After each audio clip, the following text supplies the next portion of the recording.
Subscribe कीजिए आपके अपने इस YouTube चैनल को और दबा दीजिए बेल आइकन को लेटेस्ट एजुकेशन वीडियोस के लिए।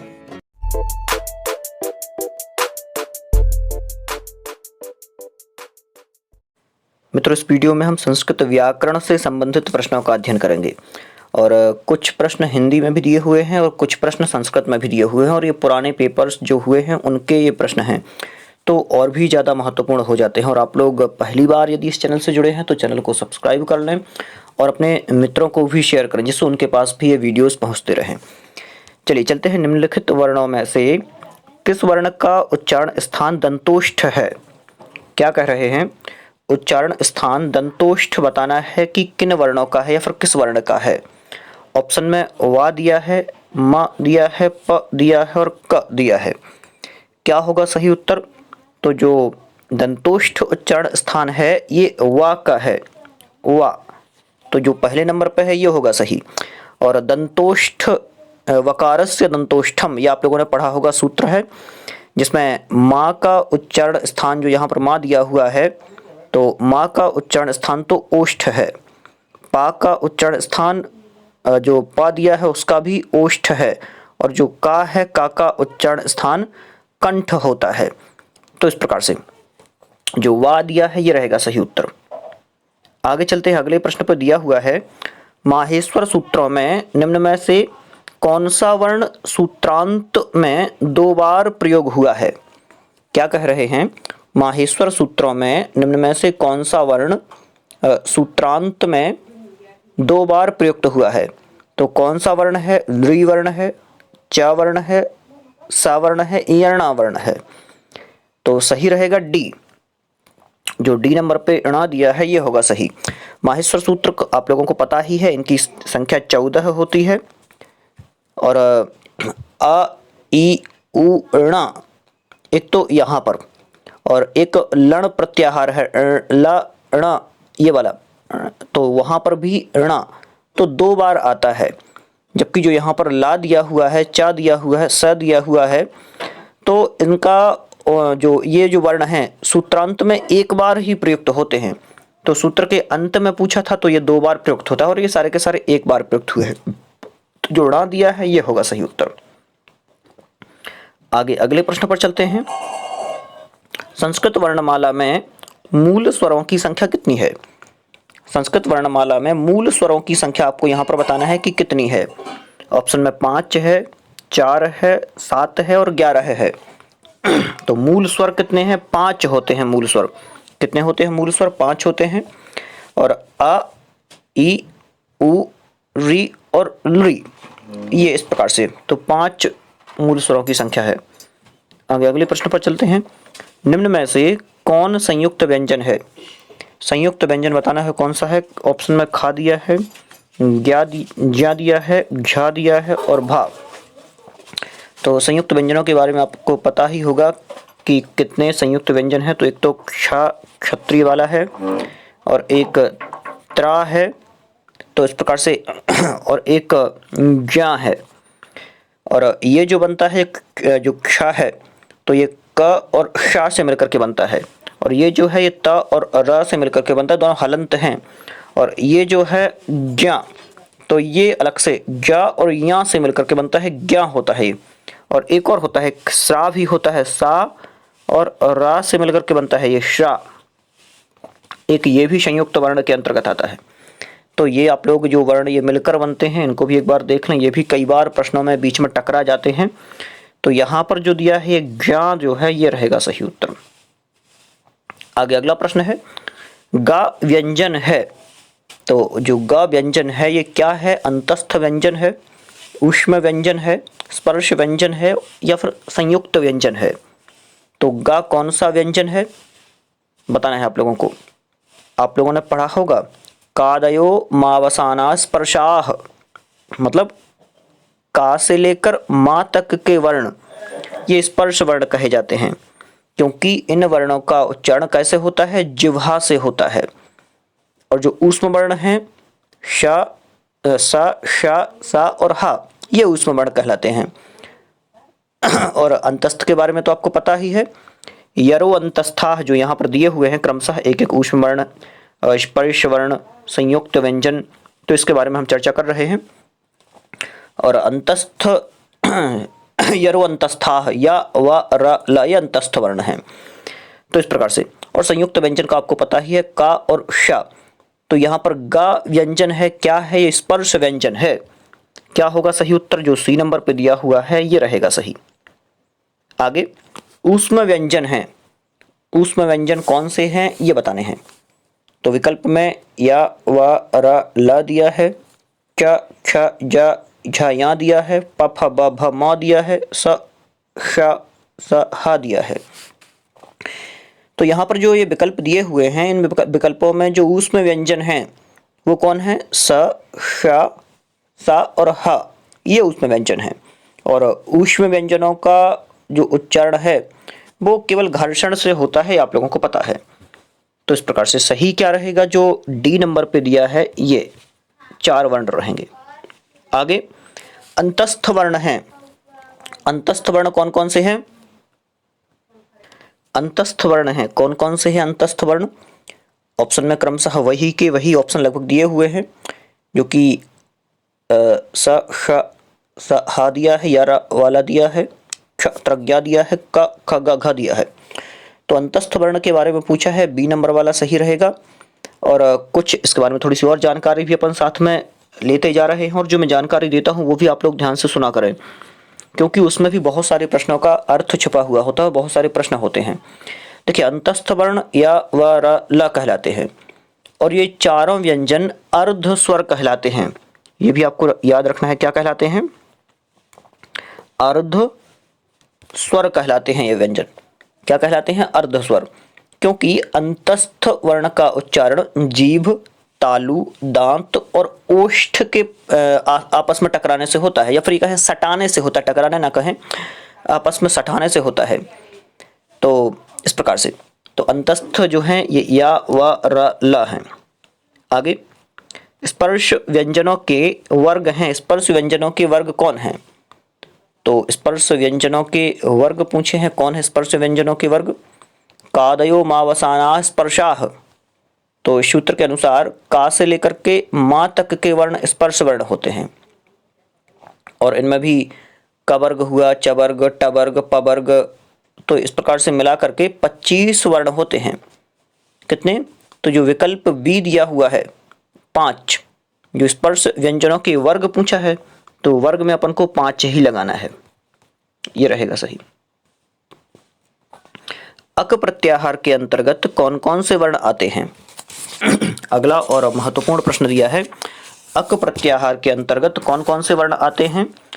तो अक प्रत्याहार आ, ई, उ और लृ, तो अक प्रत्याहार के अंतर्गत आते हैं, मतलब सारे के सारे ये वर्ण आ, ई, उ और लृ जो ये दिए हुए हैं, ये वर्ण अक प्रत्याहार के अंतर्गत आते हैं। आगे चलते हैं अगले प्रश्न पर। कौन से स्वर ह्रस्व नहीं होते? देखिए इस प्रश्न में पूछा है कि कौन से स्वर ह्रस्व नहीं होते हैं। होते हैं वाला अलग होता है, लेकिन यहाँ पर नहीं होते हैं ह्रस्व। तो एक ये भी महत्वपूर्ण प्रश्न है कि ह्रस्व नहीं होते हैं। ऑप्शन में ई, उ, लृ और री दिया है, केवल री और लृ दिया है, ए, ओ, ऐ, औ दिया है, अंग और आहा दिया है।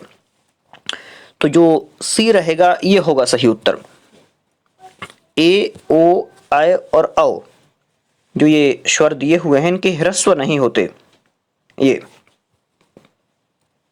आगे चलते हैं। ऊष्म वर्णों का बोधक प्रत्याहार है। बहुत ही महत्वपूर्ण प्रश्न। ऊष्म वर्णों का बोधक प्रत्याहार कौन है? मतलब कि वह कौन सा प्रत्याहार है जो ये बता रहा है कि ये ऊष्म वर्ण है।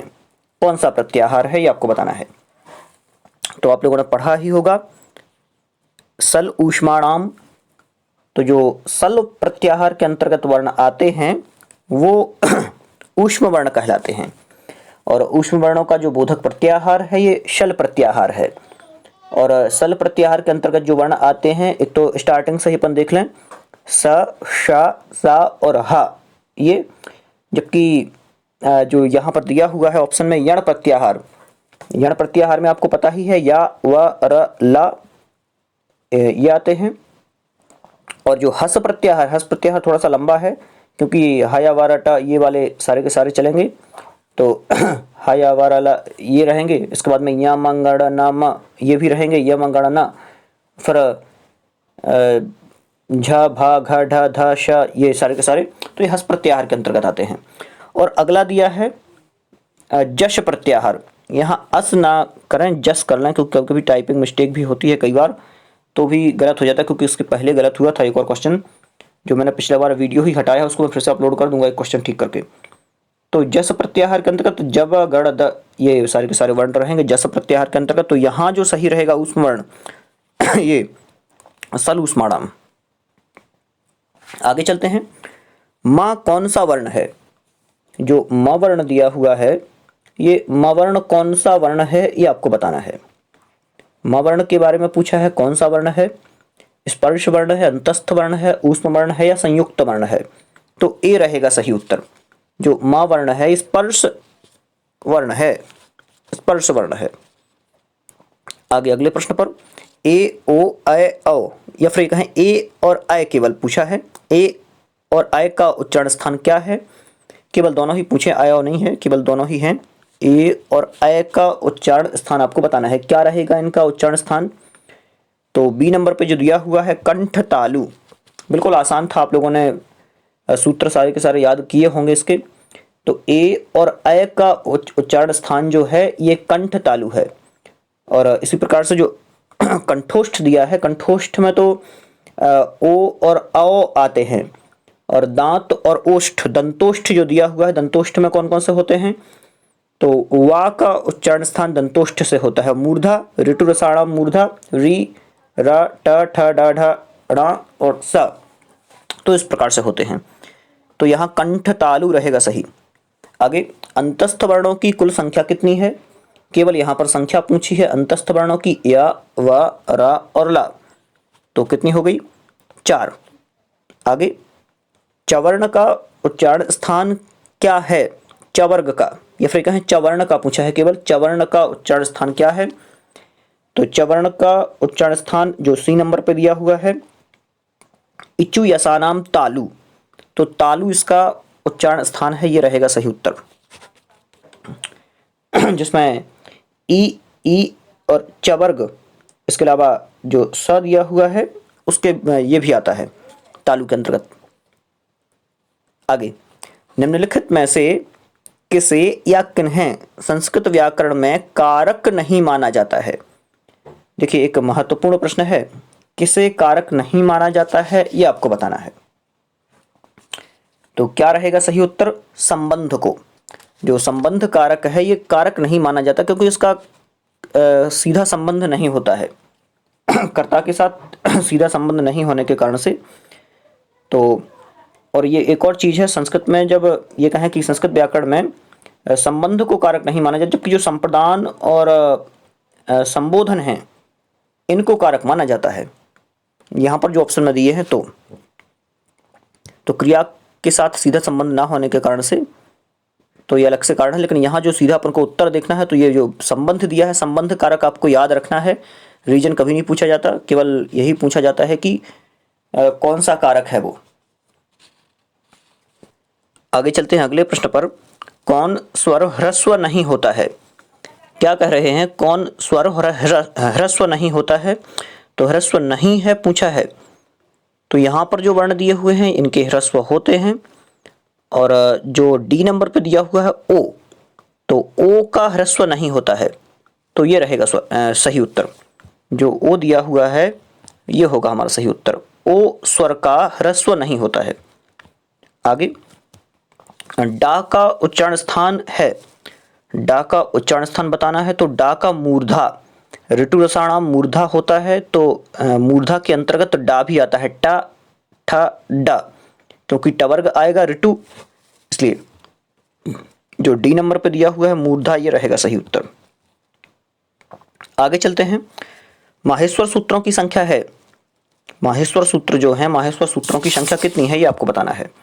तो माहेश्वर सूत्रों की संख्या सभी को पता है, 14 माहेश्वर सूत्र होते हैं। और अ इ उ ण ये सारे के सारे आप लोगों को याद करना है माहेश्वर सूत्र। आगे एक प्रत्याहार के अंतर्गत वर्ण आते हैं। देखिए प्रत्याहार पूछ लिया, इक प्रत्याहार, इक प्रत्याहार के अंतर्गत कौन कौन से वर्ण आते हैं? तो इक प्रत्याहार में जो सी दिया हुआ है ये होगा सही, ई, उ, री और री। इक प्रत्याहार के अंतर्गत या फिर इक प्रत्याहार में ई, उ, री और री वर्ण आते हैं, तो ये होगा सही।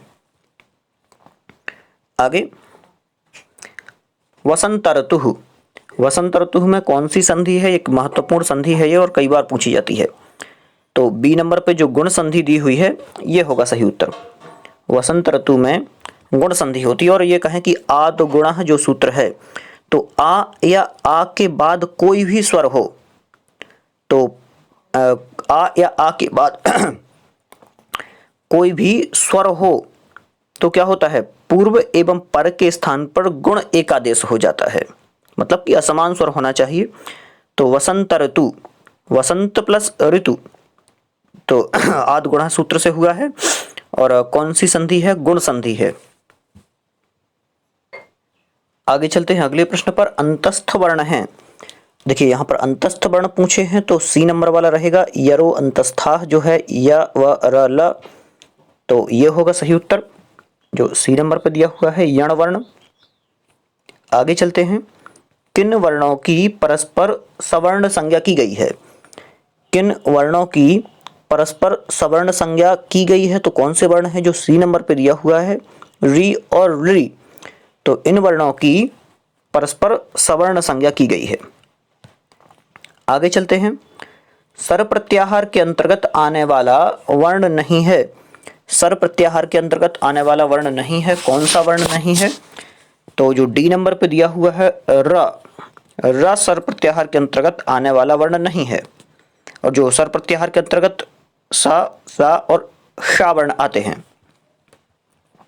आगे अगला प्रश्न है, रिवर्ण का उच्चारण स्थान है, रिवर्ण का उच्चारण स्थान क्या है ये आपको बताना है।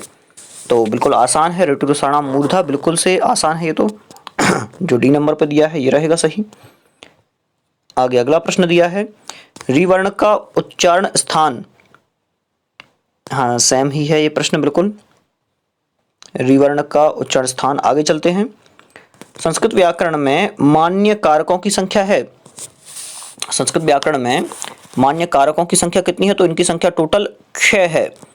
और कारक का अर्थ ऐसी वस्तु जिसका क्रिया के संपादन में उपयोग हो, और हिंदी में कारकों की संख्या 8 होती है, ये भी अपन समझ सकते हैं। और इसकी परिभाषा यदि कहें तो क्रियान्वयित्वम कारकत्वम, कई बार आप लोगों ने पढ़ी होगी, तो यहाँ 6 रहेगा सही। आगे चलते हैं, आ और आहा, ये फिर कहें अंग और आहा, अंग दिया हुआ है, अंग और आहा वर्णों की संज्ञा है, कौन सी संज्ञा है? अंग और आहा वर्णों की, तो इन्हें अयोगवाह वर्ण कहा जाता है। कौन से वर्ण कहा जाता है? अयोगवाह वर्ण कहा जाता है। किस वर्ण का उच्चारण स्थान दंतोष्ठ है? किस वर्ण का उच्चारण स्थान दंतोष्ठ है? देखिए प्रश्न अलग अलग परीक्षाओं के हैं तो बार बार ये प्रश्न पूछे जा रहे हैं। तो वा का उच्चारण स्थान दंतोष्ठ है, ये रिपीट भी हुआ है क्वेश्चन। पाणिनि के अनुसार बाह्य प्रयत्नों की संख्या है, महर्षि पाणिनि के अनुसार बाह्य प्रयत्नों की संख्या कितनी है ये आपको बताना है। तो बाह्य यत्न जो है वो 11 होते हैं। कितने होते हैं? बाह्य यत्नों की संख्या 11 है। या वर्ण का उच्चारण स्थान है, या वर्ण का उच्चारण स्थान क्या है? तो सही रहेगा बी वाला, तालु। या वर्ण का उच्चारण स्थान जो है वो तालु होता है। इच्चु यसानाम तालु पढ़ा ही है सब लोगों ने। आगे लिरि वर्ण का उच्चारण स्थान है, तो लिरि वर्ण का उच्चारण स्थान आपको बताना है क्या होगा? दंत। लिर्तुलसानाम दंत, ये आपने पढ़ा होगा, बिल्कुल से आसान है, दंत होता है। आगे चलते हैं, गवर्ण का उच्चारण स्थान क्या है? गवर्ण दिया हुआ है, गवर्ण का उच्चारण स्थान क्या है? कंठ। हाँ, गवर्ण जो ग है उसका भी कंठ होता है। आगे चलते हैं अगले प्रश्न पर, क्योंकि अकुह विसर्जनीय नाम कंठ का खा ग। संस्कृत व्याकरण में मूल स्वरों की संख्या कितनी है? यह प्रश्न पूछा जा चुका है पहले, दोबारा रिपीट हुआ है। व्यंजन वर्ण की सही मात्रा है, देखिए व्यंजन वर्णों की मात्रा के बारे में पूछा है।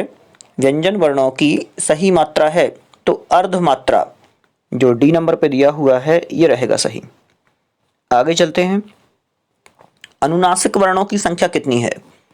अनुनासिक वर्णों की संख्या कितनी है? तो टोटल 5 जो सी नंबर पे दिया हुआ है ये रहेगा सही 5। आगे अगले प्रश्न पर चलते हैं। वर्णमाला में व्यंजनों की संख्या है। वर्णमाला में व्यंजनों की संख्या है, कितनी है? व्यंजनों की संख्या 33 है। टोटल 33 व्यंजन होते हैं। कितने व्यंजन होते हैं? 33 व्यंजन होते हैं।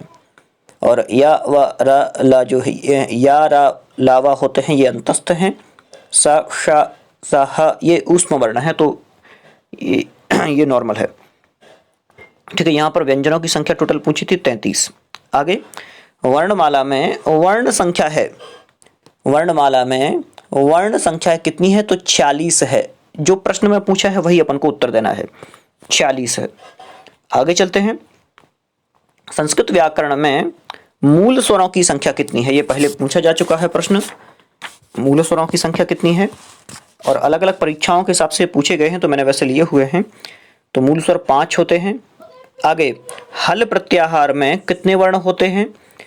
तो जो हल प्रत्याहार है, हल प्रत्याहार में आप लोगों को वर्णों की संख्या बतानी है। तो हल प्रत्याहार में वर्णों की संख्या कितनी होती है? 34 होती है, 34 होती है। ये रहेगा 34 रहेगा सही उत्तर। आगे चलते हैं अगले प्रश्न पर। दिया हुआ है चय प्रत्याहार में निम्नलिखित वर्ण आते हैं। जो चय प्रत्याहार है, चय प्रत्याहार में कौन कौन से वर्ण आते हैं? तो जो बी नंबर पे दिया हुआ है च, ट, त, क, प, स, प, स, तो ये होगा सही उत्तर, जो बी नंबर वाला दिया हुआ है ये। आगे चलते हैं अगले प्रश्न पर। यण प्रत्याहार में होगा। यण प्रत्याहार में क्या होगा? य व र ल। ये प्रश्न कई बार और कई परीक्षाओं में पूछा जा चुका है। तो ये कुछ प्रश्न हैं, ऊष्म वाला है, यण वाला है, ये सारे के सारे प्रश्न बहुत महत्वपूर्ण हैं। माहेश्वर अब यहाँ पर कुछ संस्कृत में भी प्रश्न हैं। माहेश्वर सूत्रेषु तस्य वर्णस्य वारद्वयम् पाठो जातः। अब थोड़ा सा संस्कृत में आपको प्रश्नों को लगाना है एक एक करके। माहेश्वर सूत्रेषु कस्य वर्णस्य वारद्वयम् पाठो जातः, मतलब कि माहेश्वर सूत्र में किस वर्ण का 2 बार पाठ हुआ है, ये बताना है आपको। तो वो कौन सा वर्ण है? यहाँ पर जो दिया हुआ है, जो ह दिया हुआ है, ह वर्ण, ये होगा इसका सही उत्तर। आगे चलते हैं अगले प्रश्न पर। माहेश्वर सूत्र में हा व्यंजन की कितनी बार, मतलब कि हा व्यंजन कितनी बार प्रयुक्त हुआ है, ये बताना है। तो हा व्यंजन एक तो हा या वाराट इसमें हुआ है और दूसरा हल में हुआ है। तो 2 बार प्रयुक्त हुआ है। कितने बार प्रयुक्त हुआ है? 2 बार प्रयुक्त हुआ है। आगे चलते हैं अगले प्रश्न पर। माहेश्वर सूत्रों में चौथा सूत्र है। माहेश्वर सूत्रों में चौथा सूत्र कौन सा है? तो जो चौथे नंबर पर होगा ए औच। ए औच, क्योंकि अयुण ऋलृक ए औंग ए औच, ये तो जो पहला दिया है यही होगा सही। आगे निष्ठा संज्ञक किन प्रत्ययों की संज्ञा होती है? देखिए निष्ठा संज्ञक आप लोगों ने पढ़ा होगा। तो तक्तबतु निष्ठा एक सूत्र भी है। तो ता और तबतु जो दिए हुए हैं डी नंबर पे, ये निष्ठा संज्ञक कहे जाते हैं। कौन से कहे जाते हैं? निष्ठा संज्ञक कहे जाते हैं। आगे परः सन्निकर्षः क्या होगा? संहिता। तो एक सूत्र है और उसको पूरा करना है, तो पूरे करने में जो अंतिम वर्ण आता है वो संहिता आता है। आगे अगले प्रश्न पर चलते हैं। कृदंत की संज्ञा है। कृदंत की संज्ञा है, क्या है कृदंत की संज्ञा? तो कृदंत प्रातिपदिक, प्रातिपदिक संज्ञा है कृदंत की। आगे चलते हैं। प्रयत्नाह कति, प्रयत्न कितने होते हैं ये आपको बताना है। प्रयत्नाह कति, प्रयत्न कितने होते हैं? तो जो ए नंबर पे दिया हुआ है केवल प्रयत्न पूछा है, तो प्रयत्न 2 प्रकार के होंगे। एक तो आभ्यंतर प्रयत्न होता है, दूसरा बाह्य प्रयत्न होता है। और प्रयत्नों के बारे में आपको पता ही है, वर्णों के उच्चारण में कुछ चेष्टा करनी पड़ती है, उसे प्रयत्न कहते हैं। आगे स्पर्श वर्ण के मतलब कि स्पर्श वर्ण कौन कौन है, या पर कौन है। तो स्पर्श वर्ण कौन है, तो बिल्कुल आसान है। स्पर्श वर्णाः के, तो जो बी नंबर पे दिया हुआ है, कादयो मावसानाः स्पर्शाः, ये होगा सही। आगे चलते हैं अगले प्रश्न पर। कः संध्यक्षरः, क्या कह रहे हैं, कः संध्यक्षरः। तो जो बी नंबर पे दिया हुआ है ओ, ओ को संध्यक्षर कहा जाता है। आगे चलते हैं। कस्तावत अर्ध स्वर इति निर्दिश्यताम, जिसे अर्ध स्वर भी कहा जाता है, वो आपको बताना है। देखिए संस्कृत में प्रश्न है तो बहुत बढ़िया है, क्योंकि संस्कृत में पूछे जाते हैं। प्रत्येक प्रतियोगी परीक्षाओं में अधिकतर संस्कृत में ही पूछे जा रहे हैं। वो कई ऐसी हैं प्रतियोगी परीक्षाएं जिनमें हिंदी में भी संस्कृत के प्रश्न होते हैं। तो कौन है अर्धस्वर, ये आपको बताना है। तो अर्धस्वर जो अंतस्थ वर्ण हैं उन्हें अर्धस्वर भी कहा जाता है, मैंने पहले कहा था। और उसके अंतर्गत य वर्ण आता है, तो या रहेगा सही उत्तर। तालव्य वर्णः अस्ति, तालव्य वर्ण है, तालव्य वर्ण है। तालव्य वर्ण कौन है बताना है आपको। तो जो स दिया है ये तालव्य वर्ण के अंतर्गत आता है, जो डी नंबर पे दिया हुआ है। कौन सा, डी नंबर पे दिया हुआ है। तालु से उच्चारण स्थान होता है, इसका मतलब उच्चारण स्थान तालु है। रकारः कस्मिन् ध्वनि संवर्गे परिगणितः अस्ति, रकारः कस्मिन् ध्वनि संवर्गे परिगणितः अस्ति व्याकरण शास्त्रे। क्या कह रहे हैं, जो र है ये किस ध्वनि संवर्ग में गिना जाता है व्याकरण शास्त्र में। तो किस में गिना जाता है, ये अंतस्थ संवर्ग में गिना जाता है। किस में गिना जाता है, या व र है ना, इसलिए तो अंतस्थ में गिना जाता है, सी नंबर पे। आगे चलते हैं। दिया हुआ है अर्धस्वराः सन्ति, अर्धस्वराः सन्ति, अर्धस्वर हैं, कितने हैं अर्धस्वर बताना है हमको। या फिर ये कहें कि अर्धस्वर कौन है, अर्धस्वर अर्धस्वर हैं। तो अंतस्थाः, जो पहले नंबर पे दिया हुआ है अंतस्थाः, अंतस्थ अर्धस्वर कहे जाते हैं। जो ए नंबर पे दिया हुआ है ये होगा सही, अंतस्थ कहे जाते हैं अर्धस्वर। संस्कृत भाषायां कति अंतस्थ वर्णाः सन्ति, संस्कृत भाषा में कितने अंतस्थ वर्ण हैं बताना है आपको। संस्कृत भाषा में कितने अंतस्थ वर्ण हैं ये पूछा है। तो कुल 4 अंतस्थ वर्ण हैं। आगे, ह्रस्व स्वर नास्ति, ह्रस्व स्वरः नास्ति, क्या नहीं है ह्रस्व स्वर। तो जो ए दिया हुआ है डी नंबर पे, एडी वाला ये आगे, ह्रस्व स्वरः अस्ति, ह्रस्व स्वर है, यहां पर ह्रस्व स्वर पूछा है, तो अ जो दिया हुआ है ये ह्रस्व स्वर है। आगे, मूर्धन्येषु अंतर्भवति, मूर्धन्येषु अंतर्भवति मतलब कि मूर्धन्य में गिने जाते हैं। कौन गिने जाते हैं मूर्धन्य में, तो जो श दिया हुआ है ये मूर्धन्य के अंतर्गत आता है, ये मूर्धा उच्चारण स्थान है। आगे, चवर्णः कुत्र अंतर्भवति, चवर्ण कहां पर गिना जाता है ये बताना है। तो स्पर्श वर्णों के अंतर्गत आता है चवर्ण। आगे,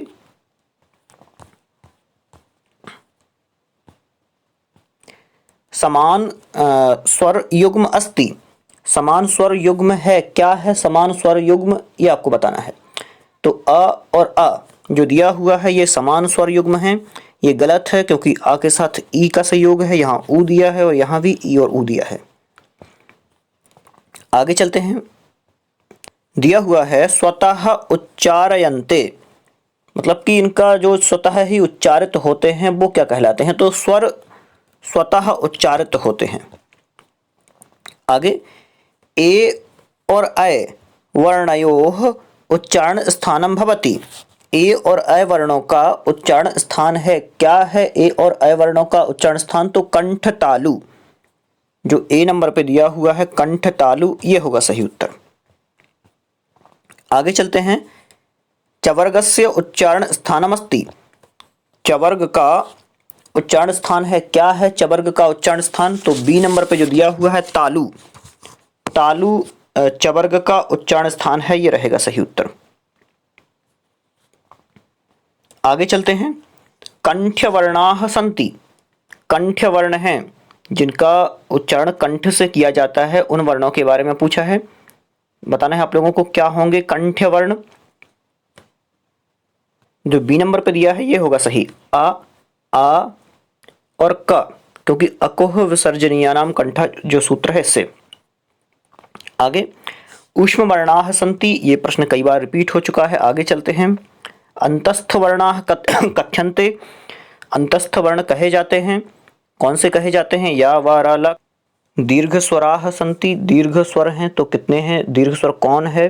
तो यहाँ पर जो दिया है रिवर्ण, रिवर्ण ये दीर्घ स्वर के अंतर्गत आता है। आगे चलते हैं। ह्रस्व स्वर पूछा है कि ह्रस्व स्वरः नास्ति, ह्रस्व स्वर नहीं है। कौन नहीं है ह्रस्व स्वर? तो यहाँ पर री जो ए दिया हुआ है, डी नंबर पे दिया है। हाँ ये देखें, एडी वाला ये ह्रस्व स्वर नहीं है। आगे चलते हैं।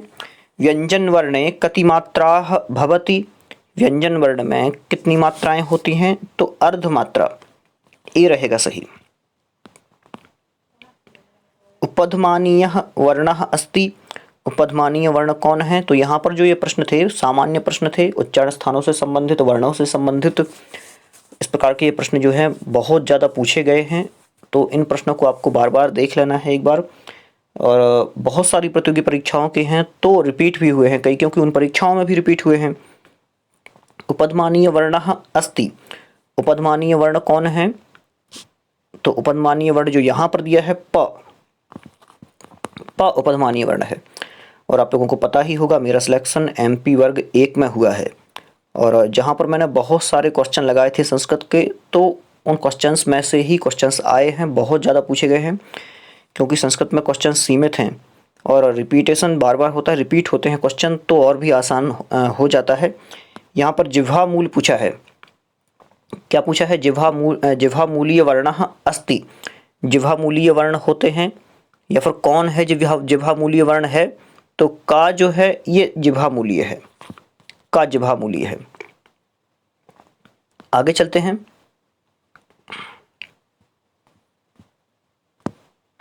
आप लोगों को पता ही है कि क और खा जो है वो जिह्वा मूलीय वर्ण के अंतर्गत भी आते हैं। तालव्येषु अंतर्भवति, और आज का शायद ये अंतिम प्रश्न है। तालव्येषु अंतर्भवति, तालव्य में समाहित किया जाता है, मतलब तालव्य कहलाता है।